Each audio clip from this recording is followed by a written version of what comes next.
Three, two, one. Come on!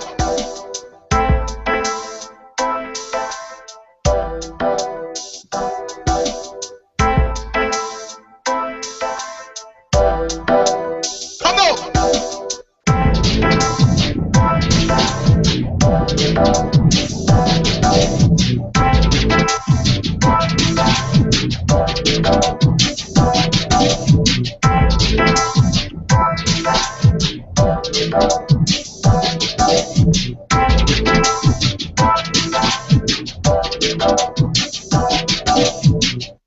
Hi, and welcome to Cross Border Gaming, episode 176. I am Frank, aka E-Master, in cold Toronto, Canada.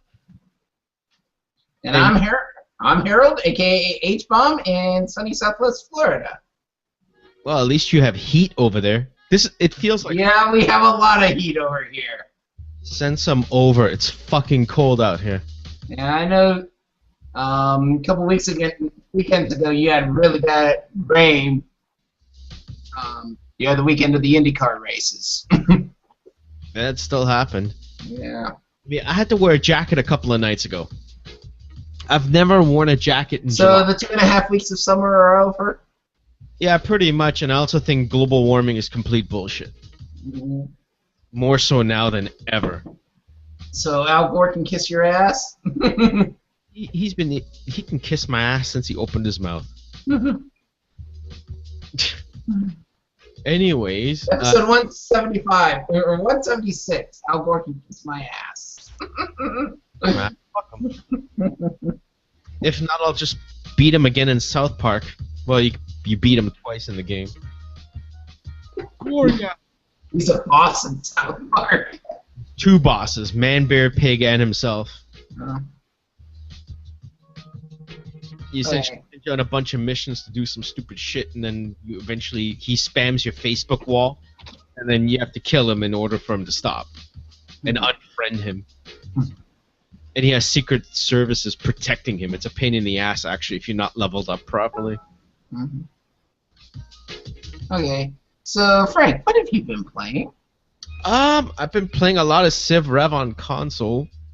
I finally finished the game with All Nations.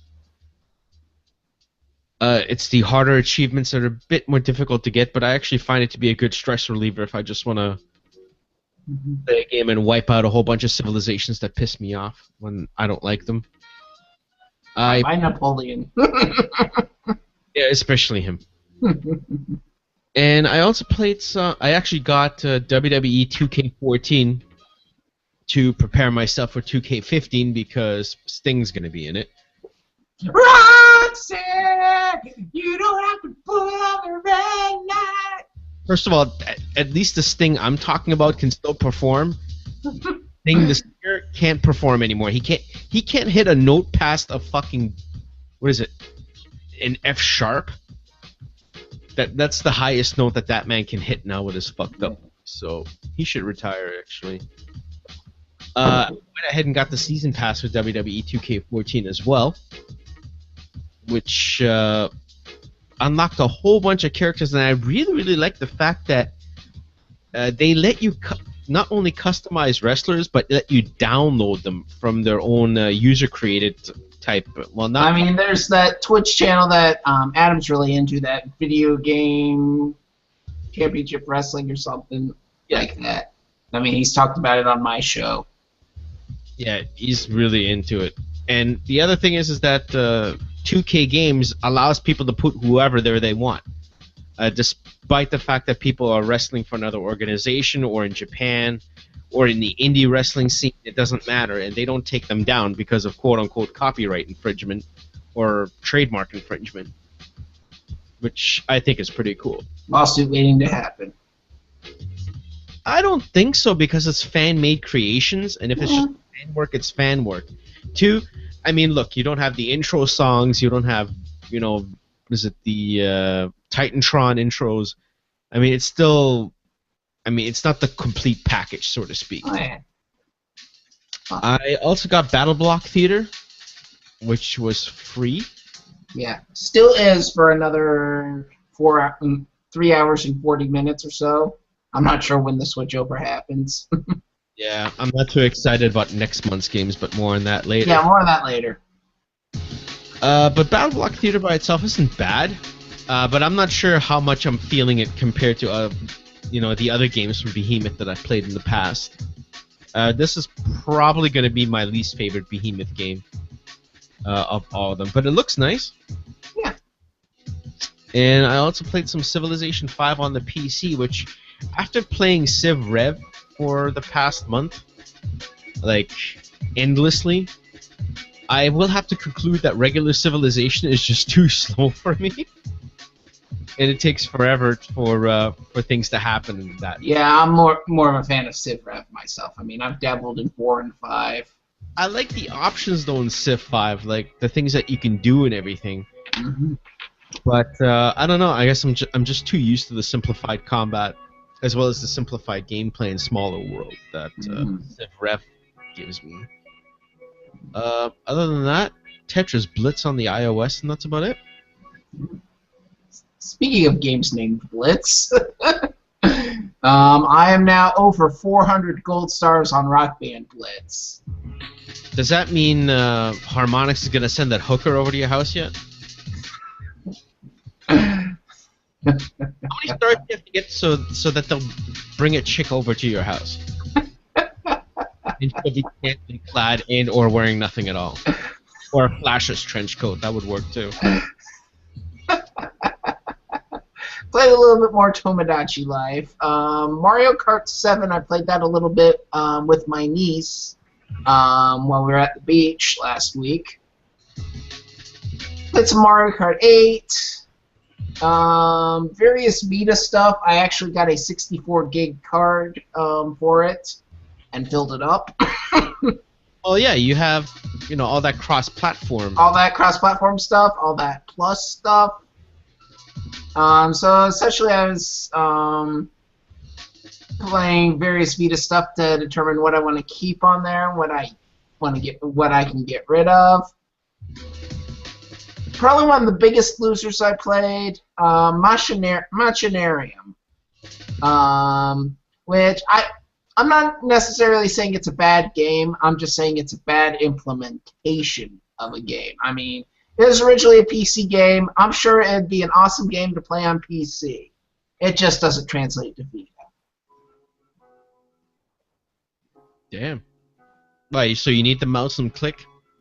Yeah, you're expected to use the thumbsticks like a mouse and use the cursor. So yeah, I mean they essentially did a shitty job at porting it.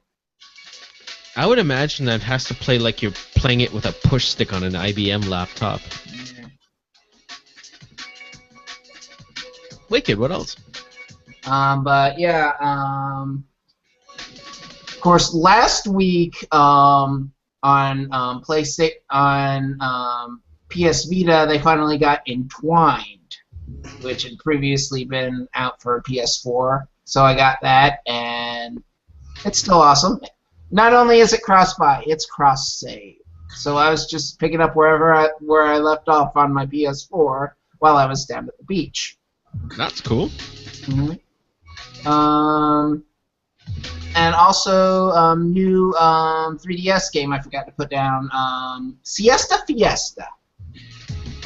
It's like Breakout, only instead of one fixed screen, it's side-scrolling, and you're actually trying to keep your ball, or actually he's a guy, keep him towards a goal at the end of the page.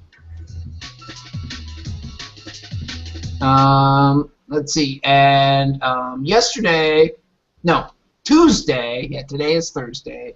Tuesday, Rogue Legacy came out for the PlayStation platforms. 3-way cross-buy, cross-save. Part of the first game of their Play program. And one thing is that it, since I pre-ordered it, it actually pre-downloaded it. So it was already there when I was ready to play it on both PS4 and Vita. Okay. So yeah, I played that. Essentially, they call it a roguelite. You have this character, your character, who when essentially you got one life to live, and when your character's gone, you got to start with a new character. Your offspring, your next generation, and each character has unique quirks and traits. Like one of the things you get is color blindness, so the whole level's in black and white. Mm-hmm. IBS, so your character is just completely flatulent. I'd like to play that.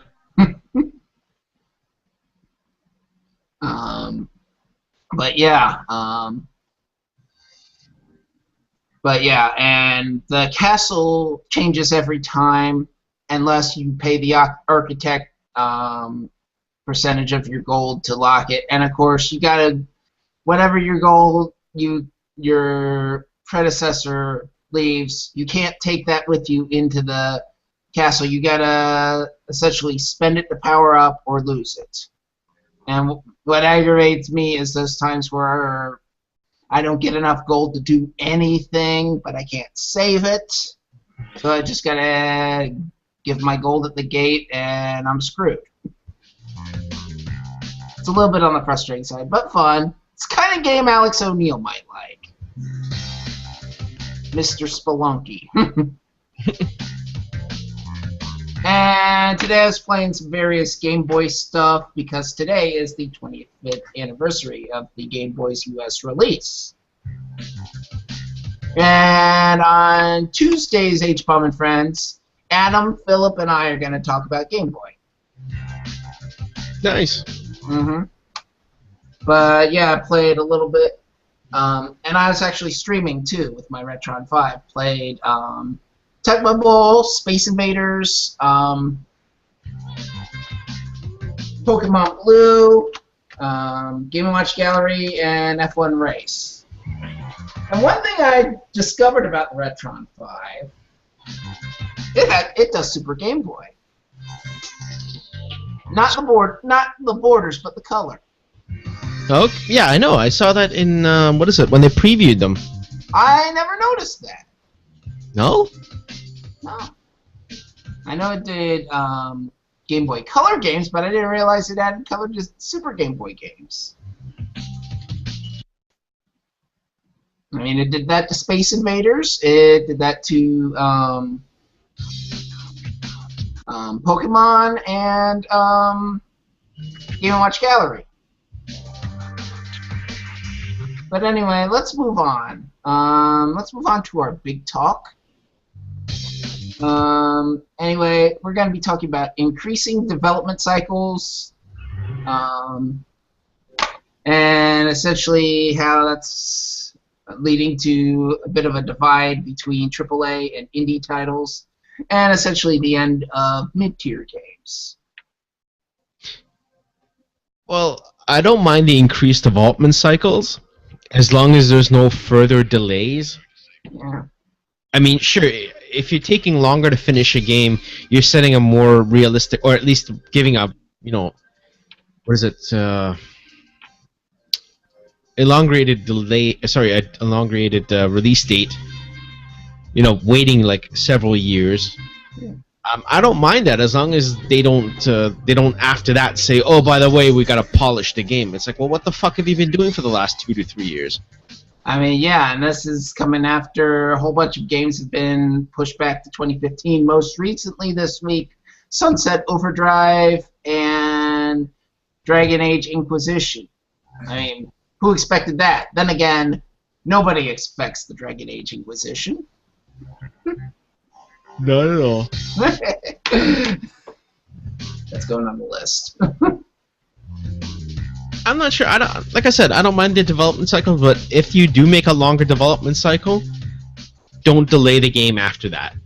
Like if you're already projecting that the game will take, a year or two longer than originally anticipated. Yeah, I mean, then it would kind of suck to delay further after yeah. that. And especially when you've got some annualized franchises. I mean, that's why Activision added a third developer, Sledgehammer Games, into the rotation, so that Call of Duty can have a 3-year development cycle instead of a 2, and still come out annually.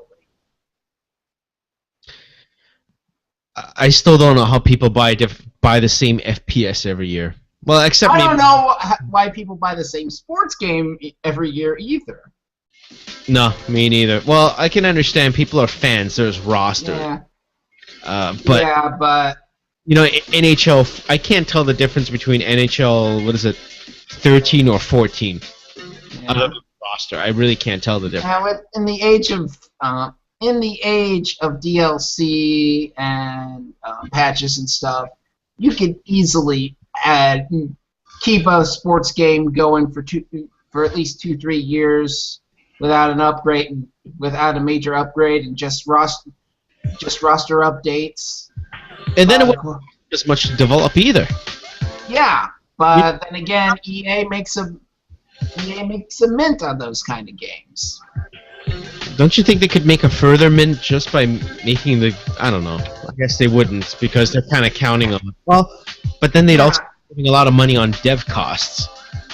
Well, I mean, then again, maybe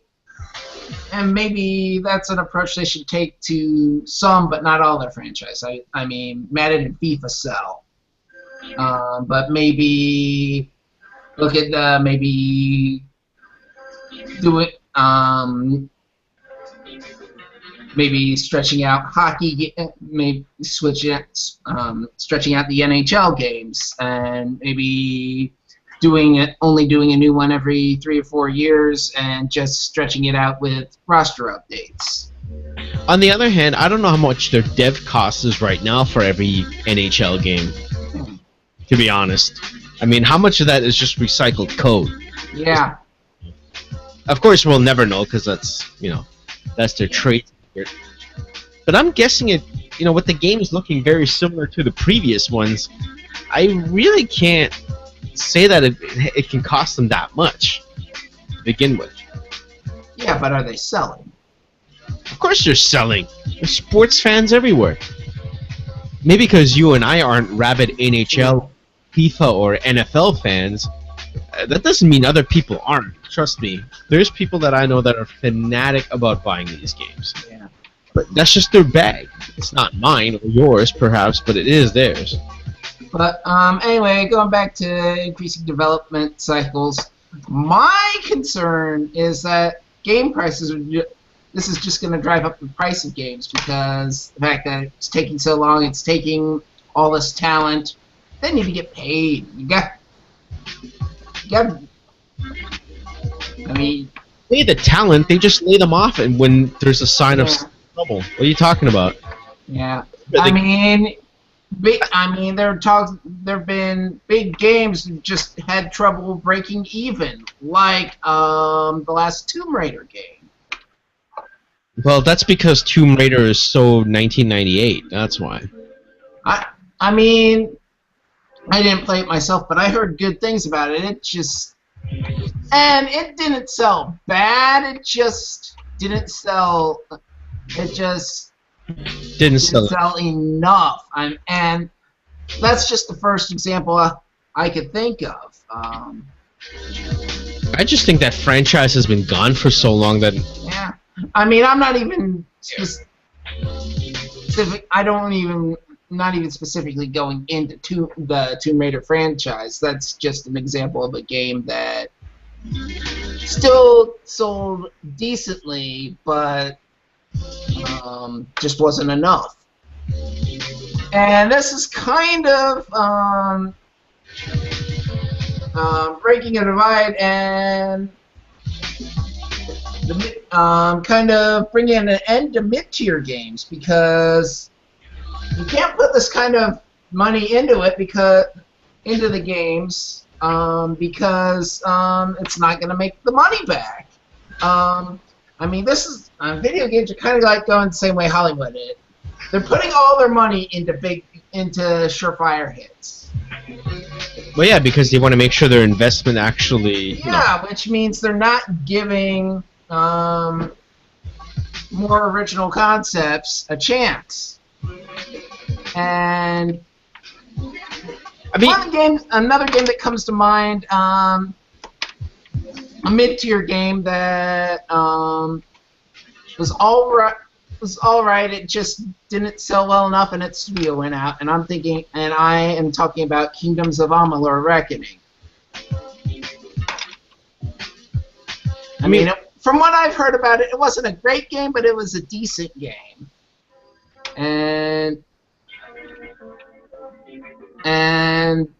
But the thing is, the system is kind of forcing these titles out of it. I mean, you either got to be a big budget title, or you got to be on the smaller, the indie side of it. You can't be in the middle, because there is no middle. Well, no, because no one's gonna invest middle and expect a mediocre, turnaround. I mean, what's the likeliness of a mid-tier game making as much as, I don't know, as Madden 15? True. Not that it needs to, but essentially it needs to make something. It needs to make its money back. Well, just like EA said once, I mean, this is about investors. Yeah. And literally that's what it is. A lot of these, like Activision, like EA, like Take-Two, they're publicly traded, and they have to make their stockholders happy. They have to make stocks, blossom and grow. And if they're not, then they're not doing their job. And I don't think they're going to achieve that goal with releasing a bunch of mid-tier games and making mid-tier money. Right. Not going to happen. Yeah. Moving on, indie games. That's where your risk takers are showing up. Your original titles, your original concepts. And also, the people who make the indie games are doing it with heart. I mean, they care if they make $1 million. Well, I'm sure they do care that they make profit from the game. Yeah, but yeah, I mean, and some of these titles are just folks who started off as a hobby. Others are folks who have AAA experience but are going with something smaller. Other indie developers are ones that have made AAA money. Yeah. Indie games, and are now making more games with them, reinvesting the money that they put in their other games into their new games, which I think is great. Yeah. But the thing is, it may encourage a bunch of indie developers to pour more money into a game than they should. I think. But yeah, I mean, I think there have been some awesome titles. I mean, we just talking about Road Not.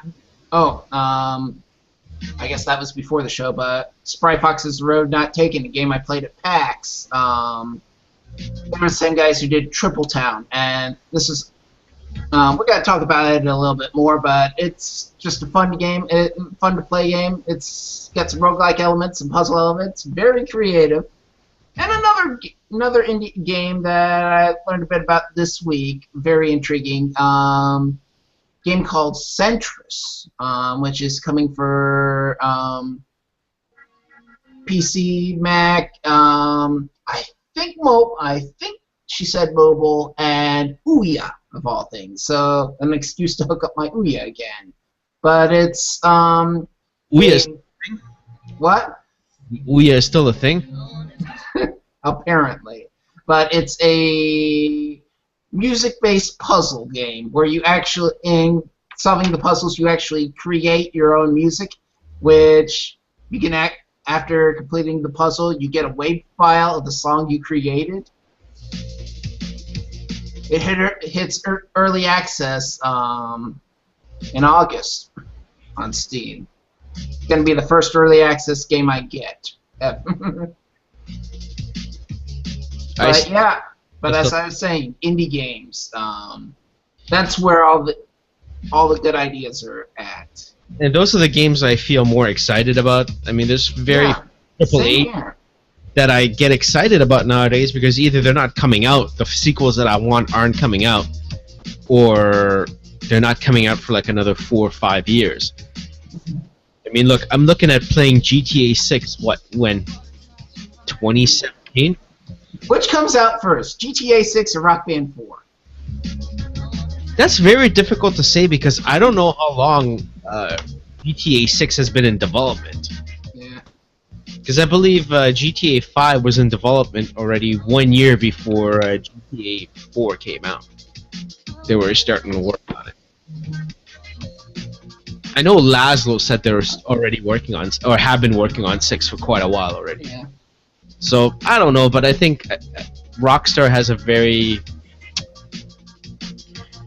It's a guaranteed long development cycle, but I know what I'm going to get for waiting for so long is going to be awesome regardless. A GTA game has never failed. And you know what? Rock Band 4 is going to be the same thing for me. I'm just interested to see if they're going to do plastic instruments or not, if they're going to figure out some way to play. Yeah. I mean, they actually, a couple weeks ago, they actually sent out a survey to the fans asking what they want in Rock Band. And besides a new game for next-gen new consoles, one of the other options they had was a new game for legacy consoles. But Which, as well as new DLC was, of course, another option. I think most people would be satisfied with new DLC. I mean, what are you going to put in Rock Band 6? New Rock Band 4. Sorry, 4. Sorry, I'm thinking of GTA still. Yeah. What are they going to put in Rock Band 4? I mean, they added keys in the last one. And pro mode.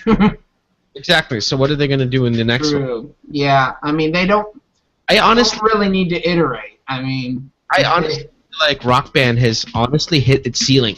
Yeah. With what they can do in the game. I mean, they've done, what is it, harmony vocals. Yeah. I think probably, if they really wanted to make one more Rock Band game for legacy consoles, I would think they'd go the same route as Dance Central Spotlight. And get a few tracks, and it uses all existing content. I mean, this goes back to what we were saying about NHL 14 and 15 and just getting new rosters. Yeah. With Rock Band, you can just put in new songs, and that's it. Yeah.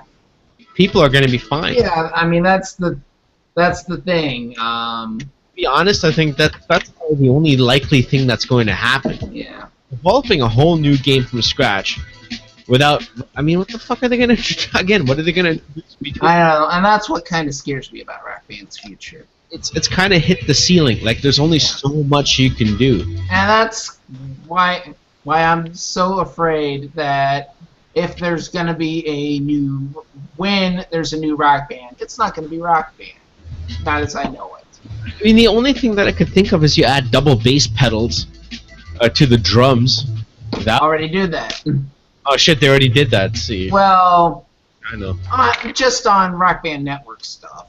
Actually, it was Guitar Hero who did that first with Metallica, and then later to the regular titles. I mean, they could make a very challenging version of Rock Band and call it Speed Metal Edition if you want to be challenging. Yeah. But yeah. But essentially, going back to our main discussion, it's going to be interesting to see where this whole AAA versus indie thing goes. If we're going to see a crash at the AAA level, if like Call of Duty's going to run itself into the ground. That's exactly what's going to happen with Call of Duty. But it's not going to happen anytime soon. I think it'll be a while, well into this new generation before that happens. But I think I would say 2 Call of Duty games, I think people are going to start getting tired of it. Unless there's 4K support. Yeah. And I'd have to put Assassin's Creed in that same thing. I mean, it was once original, and now they're just doing the same thing in new settings. I mean, they're just going through history. I mean, eventually we're going to hit the 1800s. Yeah. I mean, yeah, they've done the American Revolution. This new one, Unity, is doing the French Revolution. What else are they going to do? Nazi Germany? I don't know. But the one thing I've heard with this, I mean, especially since it's Ubisoft, you'd think the French accents would be better. Well, they have to be the French accents from France, not from Quebec. Yeah. That would be incorrect. Ubisoft's headquarters, their main, are based in France, I believe. So then there shouldn't be a problem for them to get... It shouldn't be. Not one bit. I'd like to know what their excuse is. Yeah. But anyway, let's move on to our big news. Yeah, it seems Microsoft may be in trouble because yes, I know this was an old story, but we hadn't done a show in 2 weeks, and this is something I figured we need to take some time and talk about. I mean, but they're laying off 18,000 people. But yeah, largely coming from Nokia, their devices and service division. Nokia, is that still a thing? Technically. Who the fuck owns a Nokia? In 1997 called, they wants their cell phone back. Yeah. Well, they're like the biggest manufacturer of Windows phones. Yeah, but But then again, yeah. Besides Aaron, who owns a Windows phone? I mean, fuck. Seriously? I don't know. Aaron seems to like his, though. I mean, my dad had one for work, and he didn't care for it. Yeah, I remember. I don't know. To me, Windows phones are an acquired taste. I have a network engineer at work. He swears by it. He loves his Windows phones. More than Android, more than iOS. It just seems to do what he wants. Despite the fact most of the features that are in the Windows phones are in Android as well. Yeah. Just access them differently. Yeah. Okay, but in addition to these layoffs, Microsoft has also decided to close Xbox Entertainment Studios. However, their Halo Nightfall series will continue. I wasn't even aware that they were doing a series on the Halo. Yeah. But yeah, I mean, you'd see at E3 how they just talked games. Maybe the whole trying to make Xbox into a multimedia device wasn't exactly the best way to go. Well, isn't that what the Xbone is, pretty much? It's not just a gaming device, it's a multimedia device. Yeah, maybe. And, yeah, but it's not like Microsoft likes to flip-flop their position at all. Oh, no, not at all.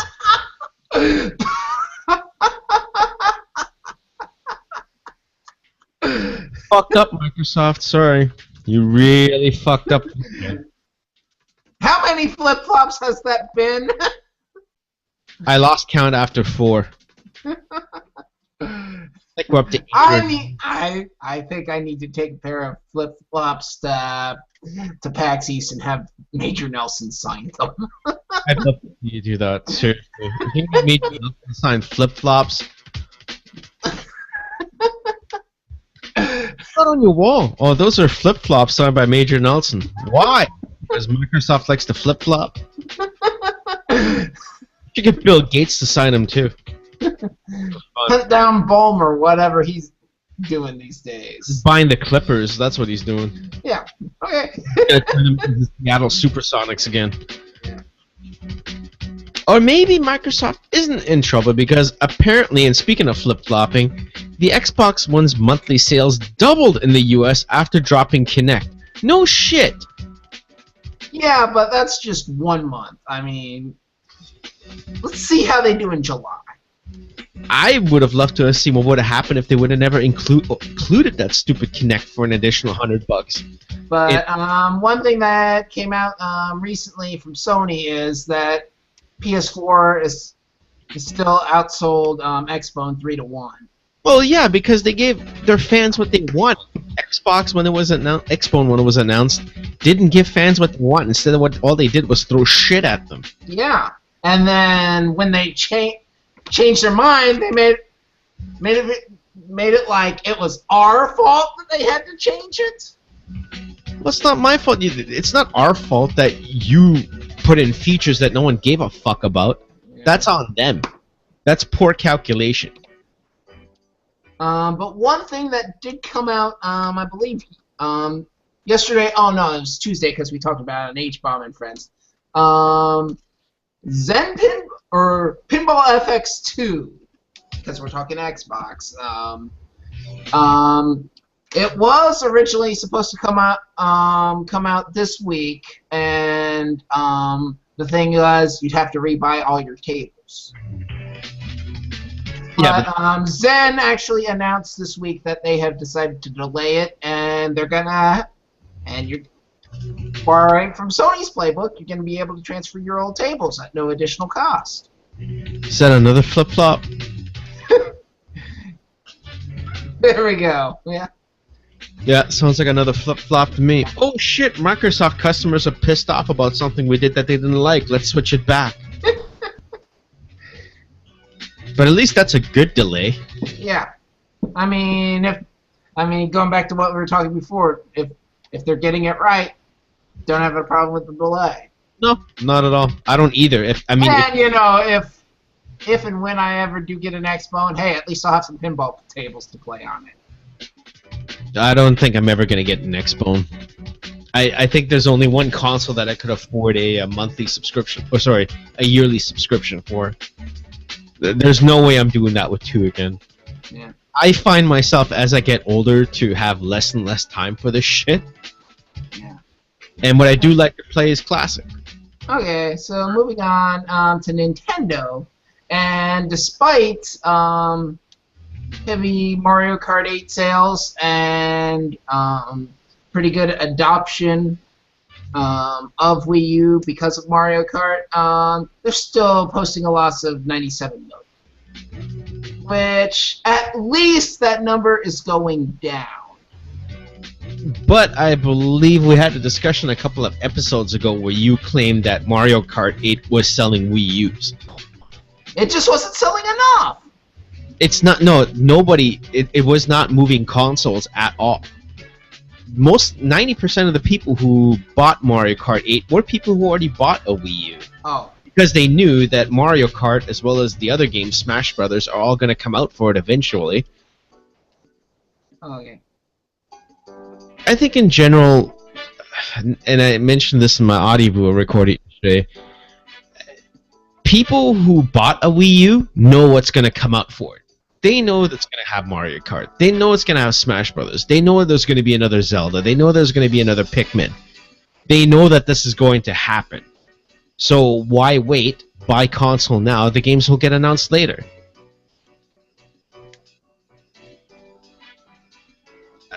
I really don't think that even Smash Brothers or even another Zelda game is going to move consoles. I mean, no one's going, oh, I'm going to hold out until Zelda comes out, until Mario Kart comes out. A Nintendo fan knows that their games are going to come out on it eventually. It's guaranteed virtually. Okay. EA this week announced a new service called EA Access for Xbox One, where you get unlimited access to games from their vault for $5 a month or $30 a year. And the right now it's in beta. Right now the first 4 games they have are Madden 25, FIFA 14, Battlefield 4, and Peggle 2. So, on top of your Xbox Live subscription, you have to pay more money on top of that to get more old free games. Well, then again, that's the new Madden and FIFA haven't come out yet, have they? I don't think so.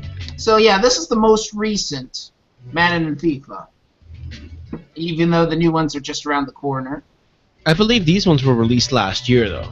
Yeah. So as I'm saying, they're almost a year old, but they're still the most recent. The new ones haven't come out yet. And correct me if I'm wrong, Internet. But you know what? You know what EA needs to do to get me? What? 3 words. Need for Speed. Oh shit! That's a game I forgot to add on my what I've been playing list. I picked up Most Wanted.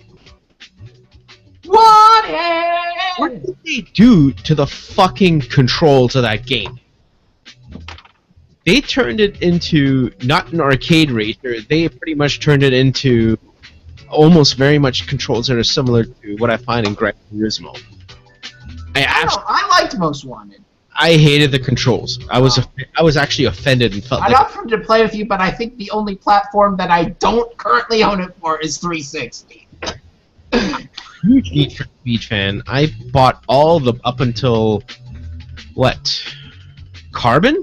I think up until Carbon, I bought every single Need for Speed game. I'm more of a new Need for Speed fan, like the Criterion Need for Speeds. I was a big Burnout fan. I do not like the Criterion ones. I really don't. I prefer the old ones that they used to make back when Need for Speed Underground was out. Porsche Unleashed. Fuck. Even the old Most Wanted, I like better. Yeah. But yeah, going back to EA Access, this also is including discounts on digital content, both games and DLC, and exclusive trials at upcoming games. Exclusive trials, really? Yeah, get to play a game a couple weeks early, and then your progress transfers over when you buy the game. I don't know why there is an incentive to get an quote-unquote early demo. I mean, it's a demo, for God's sake. A demo should not be part of a premium package. That's something. No, it's. What if it's not a demo? What if it's the actual game? What, that you get to play for how long? 2 weeks early. Yeah, but how much of the game do you get to play as a quote-unquote free trial? Is it a couple of days? Is it 24 hours? Is it 48 hours? Is it a week? Or is it the full? Or is it the full game, but with 2 weeks access, and then it locks up until you pay it? I mean, I think in 2 weeks you could finish a game if you really wanted to. Or maybe it's something along the lines of the full game trials that PlayStation Plus does. Speaking of which, Sony has decided to decline EA Access, saying it's not a good value. Well, essentially, EA Access is essentially just PlayStation Plus for EA games. I mean, the vault of games, the discounts, the trials. That's everything Sony just about everything Sony does with PlayStation Plus. And I don't know how they could say their own service is a good value, but this isn't. And I don't know how they could say that EA Access isn't a good value when Safeway, PlayStation Now has these crazy prices. I mean, Sony wouldn't know a good value if it bit them on the fucking ass. I mean, I'm not happy with the new PlayStation Plus model. Plus, I mean, it's now where these games start from anywhere from $2 to $5 just for a 4-hour rental. And some of these games, you want them for like 30 or 90 days, or almost as much, or even more, then you could go to GameStop and get the freaking used game. This is gonna flop as is. You think there's going to be a decline in PlayStation Plus memberships? No, this is now is separate from Plus. Oh, sorry. I mean, Plus is fine. Plus is great, and we're gonna get to Plus in a minute. But now, with these streaming rentals, it's just a bunch of bullshit. I mean, the biggest bunch of bullshit is games you already own on PSN. You still have to pay to access them on Now. So yeah, if you want to play your old PS3 games that you got through PSN on your PS4 through Now, tough shit. But why would I mean, for me, that includes games like Catherine, Critter Crunch, Back to the Future, Pixel Junk Monsters, Street Fighter, yeah, Super Puzzle Fighter 2 HD Remix.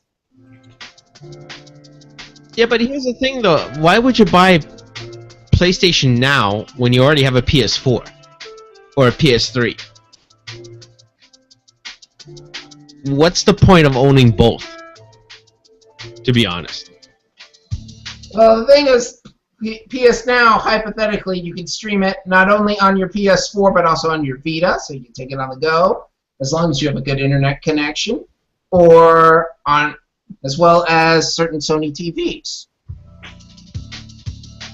I get what you're saying, but I mean, look, it's just. I mean, I liked PlayStation Now when it was an alternative to backwards compatibility, and not when they're charging you for backwards compatibility. Well, that's the whole idea. Pay. This is something Microsoft would come up with. This is shit. No, Total shit. This is something that a corporation will come up with who wants to make more money and make their stockholders happy. Keep in mind, these people serve their masters, not us. You know what? I think Sony needs to pull the flip-flop here. Lower these prices. Get us an all-you-can-play subscription model. Something.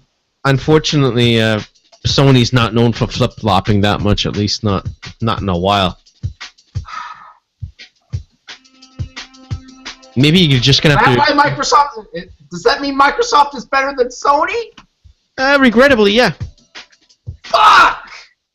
Look, I'm not sure I want to live in a world where Microsoft is better than Sony. me neither, but unfortunately, that's what it looks like. And on top of that, look, is that there has here the PS4 still hasn't gone down in price. We're still paying. But anyway, backwards compatibility. That's why Wii U is better than PS4 or Xbox. Unfortunately, there's nothing to play. There's no Wii games to play on the Wii U that, I don't know. Okay. Myself wouldn't give a shit about. Okay, I think I'm done with my nerd rage. But that really had me pissed off all day. All day? All day. Fuck them. They're not worth your high blood pressure. Fuck that. Or I want to buy a PS4. I'll buy you a PS4. It's for the American price, because I'm sure that'll be cheaper than me at the retail store.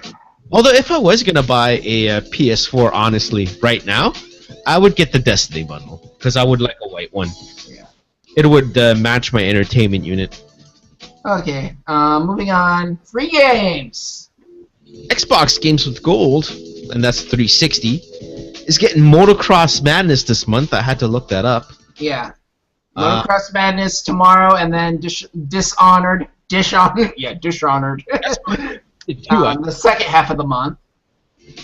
I'm not sure how that is. I had to look up some video of that game because I didn't know what the hell that was. I've heard good things about it. I'm not sure it's my type of game. It looks Bioshock-ish. That's why. Know, I was considering doing a streaming show, streaming some of these free games, and I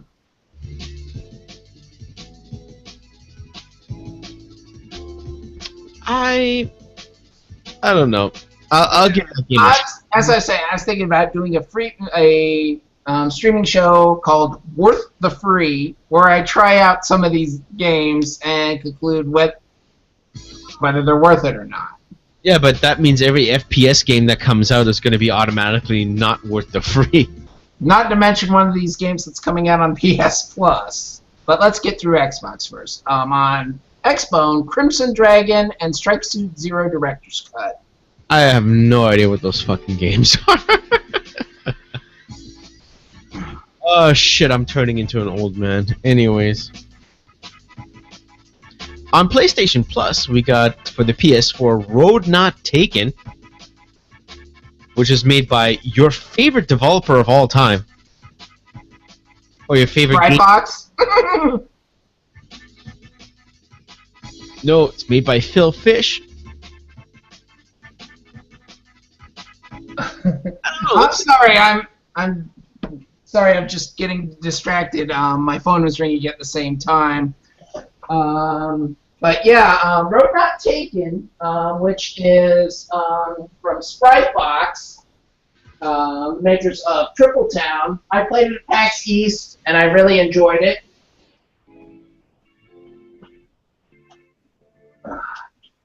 Can you take it from here, Frank?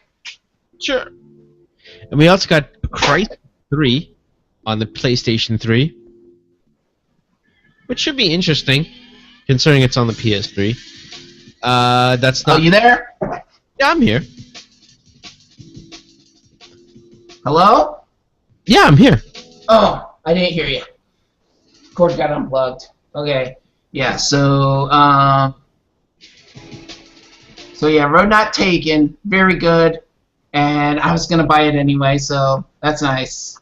And as for Fez, bleh. I still like Fez. I like playing Fez while high. You know, the last time I played Fez, which was on for Extra Life, Matt had chosen the game for me, and you know what? I was starting to come around, but then again, that might have just been Stockholm Syndrome. And you still own a complete playthrough of GTA 4. I do. I didn't play through Zelda for nothing. You're right. Bitch I'm about- sorry. And on top of that, I get to bitch about A Link to the Past as much as I want. Although, like I said, the presentation wasn't bad. It's just not my... I don't know. The story didn't excite me as much as it does for others. I thought there was some really cool features in it. Yeah. Say that. But anyway, also PlayStation Plus, Crysis 3 for PS3, Proteus for PS3 and Vita, Dragon's Crown for PS3 and Vita, and Metrico for Vita. Which Metrico looks interesting. It's a infographic-based platformer. It looks weird in an interesting way. Yeah. I'd like to try it at least once. You know what? We'll talk. I'll try it. I'll talk about it on the next week's show. Wicked. And that brings us to Random Words of Randomness. Couple PSAs. This coming from Rock Band. Fleetwood Mac and Spinal Tap DLC leaving the Rock Band store. That includes the Fleetwood Mac songs Don't Stop and World Turning, something like that, as well as the Spinal Tap, both Pack 1 and I believe their Tap 10, leaving the Rock Band store towards the end of the month, last Tuesday of August. Would you like a new Spinal Tap album? I would. Never got into it. I would like a new Spinal Tap album and movie. But those guys are getting kind of old now. Yeah. Well, better buy the DLC before it goes away. No thanks. I like listening to it, not playing it. Yeah. I wish there would have been more Ramones on Yeah. Rock Band Marketplace, but a lot of the bands that I wanted songs of, they just didn't have their music. And the ones that I wanted, I bought all of them, especially all the Who stuff. Yeah. No Henry. As far as Fleetwood Mac, I might have to double dip on Don't Stop and pick it up for PSN. Stop giving them your money. They're not going to send some bitch to your house to fuck with you. It's not worth it. Also, this was yours. Shadowrun Dragonfall Director's Cut. Yeah, it's coming out in September, and it's going to be free for people who already bought Dragonfall, like myself, or helped kickstart the game, like myself. I kind of wish I wouldn't have paid for it now. And I really need to go back to playing that game. I have not touched it in a long time. Okay. Now, what is this? Okay, I'm getting this a lot, not just at work, but just in general watching TV and any television show or news show or interview or anything. People are overusing the word caveat. It's like saying it's one word for, but you see the problem with this is, and then they say, but here's the caveat. I hear that at least 3 times a day. I never heard the word caveat before. It's not like it's a new word in the fucking dictionary, but I find people just say it so they sound more intelligent when they're not. Like, to the point where one of my friends that's a little bit, let's just say, not as intelligent, starts using this fucking word, and it pissed me off. I don't know. It's a little overused. Kind of like people using the word literally when they mean figuratively. Exactly. Same thing. Speaking of which, have you heard Weird Al's new album and the song Word Crimes? No, I did hear Word Crimes, but I have not heard the... Oh, yeah, I picked up the album last week. Weird Al's first ever #1 album. Really? Did it hit #1? It hit #1. First comedy album to do so since the 60s. Jesus. I thought Eat It hit #1 at some point. Or Fat, sorry. Well, you're talking songs, I'm talking albums. Mine. I don't know about the songs, but yeah. I think Weird Al. Right. Yeah, Weird Al, he definitely deserves this. I mean, he's worked, what, for the last 35 years? Yeah. And he's just done it for love? Yeah. Pays off. I think it all straight out of Linwood album. Yeah.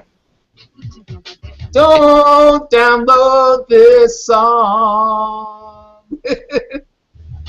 Too late, Al. Sorry. But yeah, you're not sure you want a Retron 5 anymore. No. It's starting to cool down for me. I've been playing my Super Nintendo off and on my television, and I'll be honest with you, I'm getting less and less, like the flames fizzled out. It's starting to fizzle out for me. Okay. It doesn't look like I'm going to be able to get a Retron 5 until fucking eons from now because, I don't know, Hyperkin doesn't make enough or keeps fucking up their planning. It's to the point where I'm just like, you know what, I'm sick and tired of waiting. I'm sick and tired of being disappointed. And I'm just going to give up at this point and just say, you know what, fuck you. Keep your fucking HDMI console. I'll play my original ones. At least those are out now, and I can play those now. Okay. Fuck when the Retron 5 is going to be out. Yeah, I think we need to wrap this up.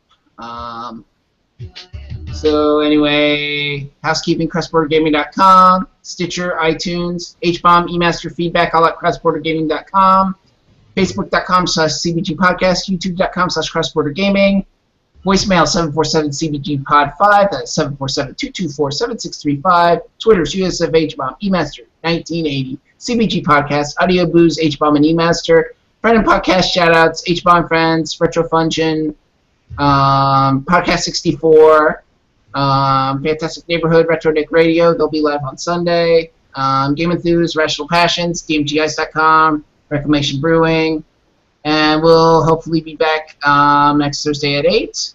Thank you, Frank. Thank you, Harold. And you may go now. Good night, and big balls. Toodles.